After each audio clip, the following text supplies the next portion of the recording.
Good afternoon, guys, and welcome to the podcast. And today's guest, we're going to talk about a very important issue in today's society, and that is cybersecurity, how to protect yourself, how to recognize it, how to be proactive, and how to not victimize by the ever increasing sophisticated scams that are widespread. So I've got Brett Gallant, and he's coming out of the Northeast, and he has a passion for keeping businesses safe from cyber. And I'm happy to welcome. So Brett, welcome. Thank you. It's such an honor to be here with you today. And you're right. I have a passion for helping business manage their risk because after all, it is their risk. And if my why is this, if any of this information, I know it will impact your audience. If I have inspired you to take action, because that's what it's all about. And I know I've done my job. Yeah. And I really love that. And one thing that really struck me, because I was reading an article the other day, and it was talking about how governments and countries, the type of war has pivoted from kinetic to now cyber and digital war. So everything is artificial intelligence, bots, it could be drones, but less and less are like tanks and physical military. And so talk about, and people are not even aware of this. Talk about the growing need for public awareness around cybersecurity. It's I was mentioning to you right before we started the recording, the cyber pandemic. No, not enough people are talking about it, and we all know, even though it's not reported, that people are getting hacked. Correct? Oh Would you yeah. say that's true?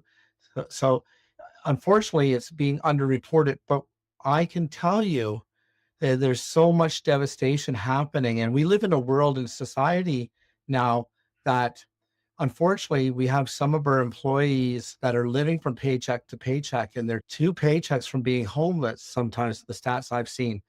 So, what we have to be aware of is that the cyber criminals don't care, and they have a mission. And what they want to do is take as much data and as possible and impact your business and your livelihood. And they do that sometimes without even being aware. Oftentimes they're on your systems for up to 120 days. And what do you think they're doing during that time? They're watching how you work, watching how you communicate, downloading all your data, and then they strike. And then they make a devastating impact. And I do a presentation when I public speak, and my topic is you can't get hacked in your pajamas because you've already been hacked and you don't even know it. Today's cyber reality is that we can no longer keep our heads stuck in the sand like an ostrich. We need to be aware, and we need to ask these three words to ourselves. What's my plan? What's your plan? And what am I doing to foster a culture of at least talking about cybersecurity in our organizations? hmm Yeah. And what really struck to me, because I believe it was last year, it was like March of last year, where United Healthcare got hacked. It was like the biggest healthcare hack, and like their systems went down. And for example, my wife's a pharmacist, they couldn't push through scripts, discharge scripts, and it was like a big hack. And like it didn't even make the news. It was just like they were talking about some random event. And Yeah, so but we're talking about livelihoods of people. I presented in a pharmacy association actually in October, and here I'm in Canada, and in our country, towards the end of last year, London Drugs, a major pharmacy chain, was down for a week. So, what happens when the drugs don't ship? What happens when somebody that's counting on blood pressure medication or COPD and whatnot can't get their medication? The reputational damage is unreal, and it's affecting lives. Mhm. So, Yeah. So what are some common hacking scams that people need to be aware of, and how can people protect themselves? I use this analogy when I'm presenting a cybersecurity risk review.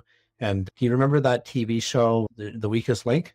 There was, there's this, so the weakest link. Here's the biggest thing that I want to impact on your audience. The weakest link oftentimes is your people, okay? Because they can enable a cyber attack. So Mm.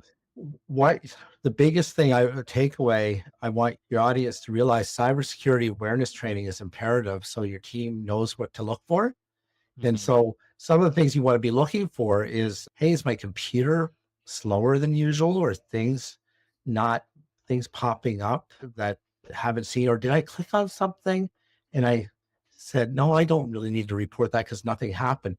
You need to report that, because what happens when you're end user or you click on something, you're not seeing what's happening behind the scenes. And regular antivirus doesn't see that. It Mhm. doesn't. And so that's why, if your team knows to look for it, that's imperative. But the big thing is, I'm going to get technical for a bit, but I'm not at the same time. Okay. Is it okay if I tell a story? Yeah, go ahead. Okay. Okay. So, what organizations need is a multi-layered approach to cybersecurity. Okay. And that means antivirus is just not enough. And so, one of the big things that we recommend, and we highly suggest that people do this, is endpoint detection and response, and a SOC, a security operations center. And what does that mean in English? It means this: we had an organization in Canada that was hacked. It shut down the whole production line, and it started printing things to the printers. And the computer said, hey, you have 72, the computer said you have 72 hours to pay. Right? Or else we're going to sell your information on the dark web. That's a scary place on the internet that no one likes to talk about. So we were able to contain that, clean it up, and that organization decided, yes, we need to take action. We need to put something in. But here's the sad fact that people don't realize: once you get hacked, you think, oh, they'll never come back again. They came back. Okay. The hackers came back and they started going after the accounting system. Now, because we had the security operations center in place, we had notification from our team saying, hey, we've seen thousands of attempts to log into the accounting computer. They're coming for the information. Now, when we got that notification, the human eye couldn't see it, antivirus couldn't see it. We were able to shut it down because the SOC center, the security operations center, said, hey, they're coming in this way. They said, oh, it's coming this way. We shut it down. Now, that was less than 72 hours later. Mm. So if you need that, you need organizations need a password management tool. If you're keeping your passwords saved automatically in your computer, that's something you need to change. And if you're, and oftentimes the biggest vulnerability is, hey, let's be honest, how many of us are using the same password? All right. Mm. Yeah. And so we use a password management tool to change those passwords, make them complex, and we make sure that we're not storing the passwords in the computer. We keep it in a digital vault, and we have it contained with two-factor authentication. Mm. So, Another question I have for you is because yep, I know a lot of they're trying to get away with passwords because of this problem that you were talking about. That passwords can easily be discovered, and so now they're using like what kind of device is this device registered to you and verified by biometrics like your face or your voice or your fingerprint, yep, and or tied to your social media or Google or whatever. How much yep. safer are those compared to traditional methods? You can't always put your trust in that and your faith in that, Mm, because with AI, that can be impersonated. And if mm, they get into your email, they got keys to the kingdom. So I want to back up and just add another thing on top of that. mm, When we're talking about emails, we need to have monitoring on the emails, notifying, hey, did somebody try to get in my email? We have a municipality that we take care of, quite a few of them, mhm, and pharmacies. We had notification this week that there were 5 attempts every hour to get into the mayor's email. mm.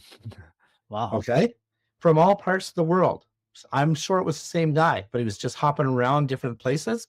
But if you're not monitoring that, if your provider's not monitoring that, if you don't know, then they could be in for up to, like, remember how I said at the beginning, they're in for up to 120 days. We don't even realize they could be in your email, and you don't even know.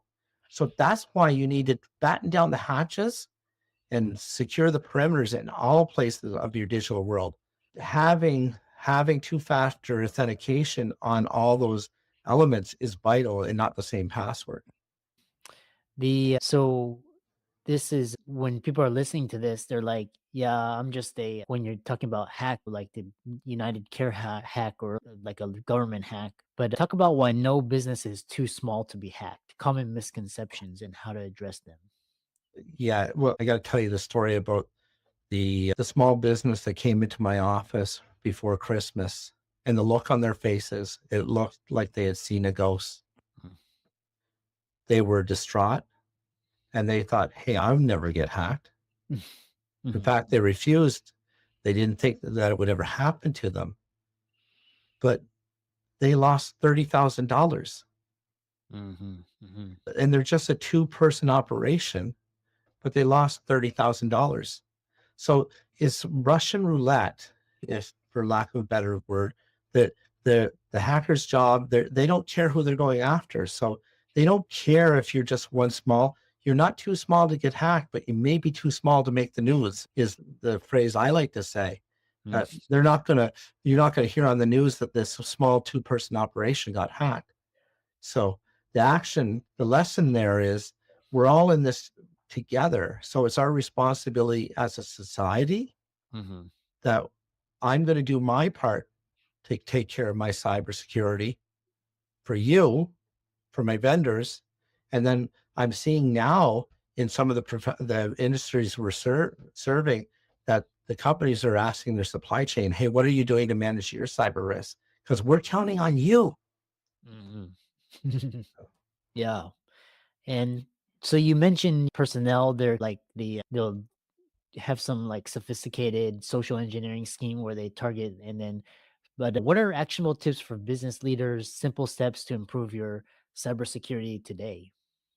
Okay, so number one, I do have, if you DM me on Instagram, Brett underscore Gallant, or on LinkedIn, I have a document, 15 ways to prevent a cyber attack. Okay, Mm, so that's free.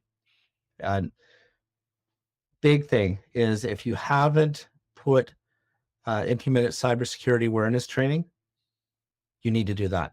mhm, If you have not done two-factor authentication on your email, you need to do that. Invest in a password management tool. We recommend Keeper. There's countless other great tools. Make sure you have a backup and it's verified and it's backed up on offsite and it's secured and encrypted and it's tested. A backup without testing is just a wish and a dream. And I can't tell you how many times I've seen that happen. mhm, mhm, Um, I'm trying to think of other low hanging fruit that would really help your audience. The endpoint detection response and MDR, managed detection response, if you can do it. But the biggest thing, if those are easy ones. The other thing is uh, having a cybersecurity risk assessment done by a professional to analyze what you have for your cyber risk is important. The other thing too is getting into just talking about assets and computers. If your computers are outdated and they're older systems, and we're dealing right now, we have Windows 10, but that's going to be end of life this year. Making sure you have a plan to upgrade your computers to Windows 11 before the end of the year is imperative. So you're getting all the security updates. So you're patching your computers, getting those updates. And the other one that's often neglected, in a lot of our companies, we have vendors that come in and remote into our systems to support us. mhm, Make sure that they have their remote tools secured. Remember that example I told you about the production line being hacked? That's how they got in. That they came in through that because it was not secure. oh, interesting. Yeah, Yeah. Here's a question from the audience is which is safer, 2FA or SMS? I recommend MFA, the 2FA, Yeah. but SMS is better than nothing. Mm, interesting. Uh, I like using a passphrase when possible with 2FA. So when I'm using my password manager, I Mhm. have all of my secure passwords in there encrypted, but I use a passphrase with MFA. Oh, wow. Yeah. And the passphrase with 2FA is that's how do you, because a lot of people they have Google Authenticator or other things? Because there's like SIM hijacking is what I've heard. And Yeah. but how do you incorporate passphrase with 2FA? So what I do is I recommend you pick 4 words, and there's a website called Use a Passphrase, so you can test to see how Mhm, secure your password is. If mhm, you use, a lot of people will use passwords like password with an exclamation point and changing the O to a 0. That mhm, can be hacked within a day, with 2 hours. But if mhm, you use a passphrase mhm, mhm, and you say 4 words, like something that you can remember, mhm, everyone loves to play Donkey Kong. That was like 6 or 7 words. But if you look at that and you use it as an example and use a passphrase, you would see that password would take 700 centuries for a hacker to decrypt. So, mm. Passphrase, interesting. yeah, What, passphrase is key for your digital vault, your digital kingdom. oh, yeah, Yeah. interesting. What programs are good for, the follow-up from the is what programs are good for creating passphrases as opposed to passwords? So I think of something I can remember, and Mm, if I want to test it, I actually go to the website called Use a Passphrase and just see if what I'm thinking is secure. mm.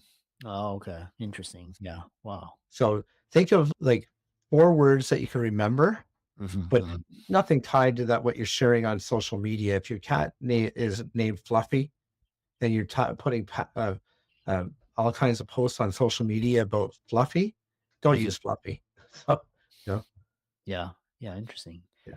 How can people connect with you and learn more from you? Love to connect. You can always find me on Instagram, Brett_Gallant.